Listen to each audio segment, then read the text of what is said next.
So we're now in Garden 4, which is the Suburban Garden. And this garden represents a property where you may be living on the outskirts of town, but you're backing onto the country. And so it's quite a large property, so it's a bigger backyard than the other backyards in the Gosling Wildlife Gardens. And it shows some different features because it's a little larger. For one thing, it has space to have a vegetable garden.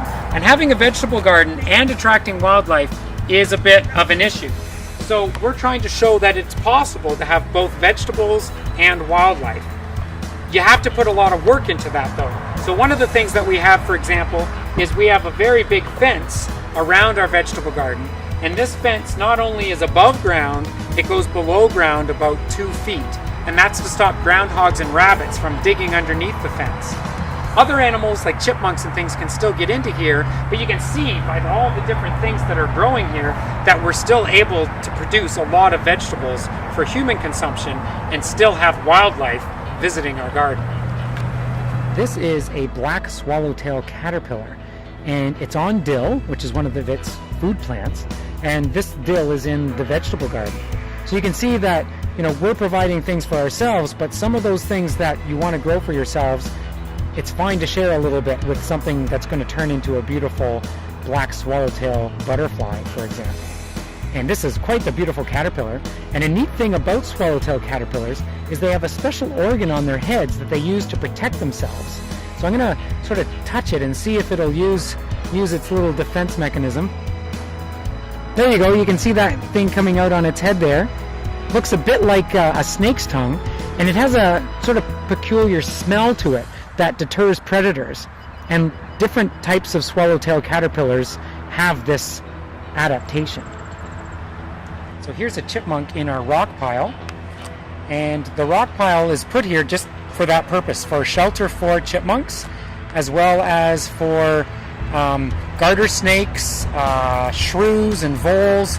Lots of different things will come into the rock pile to utilize it from a shelter standpoint.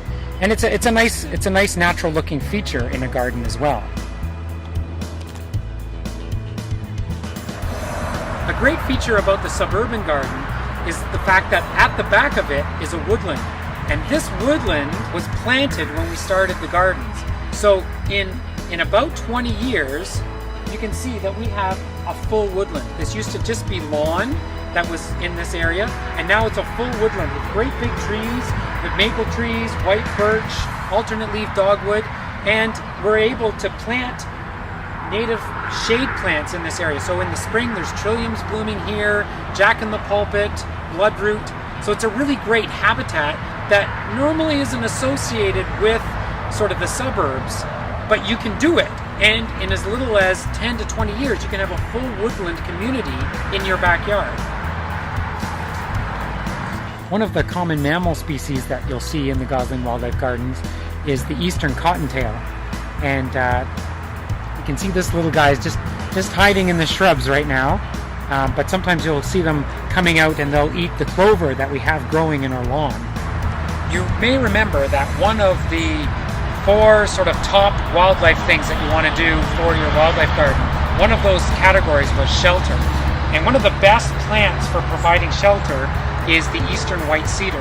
You can see how dense this plant is, and it grows into a great big hedge, so it makes a great hedge. It's a native plant, and not only is it used for birds, say, trying to get away from predators, so we find that cardinals, for example, will zoom into cedars if a Cooper's hawk or a sharp-shinned hawk goes by. It's also a great place for predators to hide. And in the wintertime, we get owls that sometimes hide in this cedar hedge, such as we get saw-whet owls sometimes long-eared owls. So it's a very good shelter plant to have in your wildlife garden.